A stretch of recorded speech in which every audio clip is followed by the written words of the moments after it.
क्या आप भी देश और दुनिया की खबरों से रह जाते हैं बेखबर?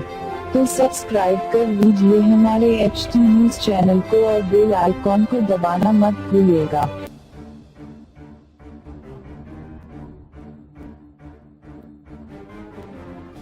डॉक्टर को भगवान का दूसरा रूप कहा जाता है, लेकिन कुछ ऐसे भी डॉक्टर होते हैं जो कि अपने पेशे को शर्मसार करते हुए इस कथन को अपवित्र और साथ ही सवालिया निशान खड़े कर रहे हैं। आपको बता दें कि एक डॉक्टर का वीडियो इन दिनों जमकर वायरल हो रहा है, जिसमें ये यूनानी डॉक्टर महिला मरीजों का चेकअप करने के बहाने उनके साथ अश्लील हरकतें कर रहा है।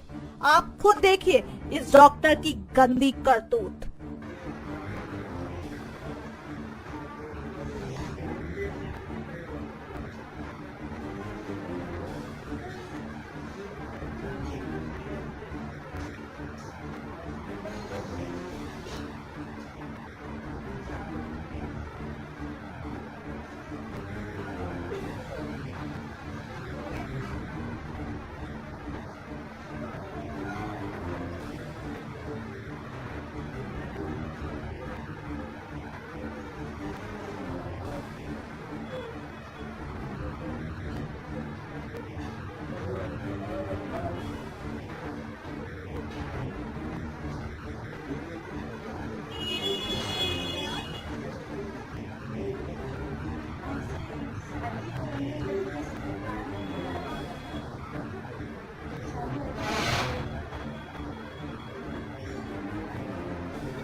बताते चले आपको, ये मामला राजस्थान के जोधपुर में चपासनी रोड पर स्थित एक यूनानी डॉक्टर के क्लिनिक से जुड़ा है। लेकिन सबसे बड़ी बात यह है कि महिला मरीज इस डॉक्टर की हरकत का बिल्कुल विरोध करती हुई वीडियो में नजर नहीं आ रही हैं। फिलहाल पुलिस ने इस मामले पर जांच करने की बात कही है।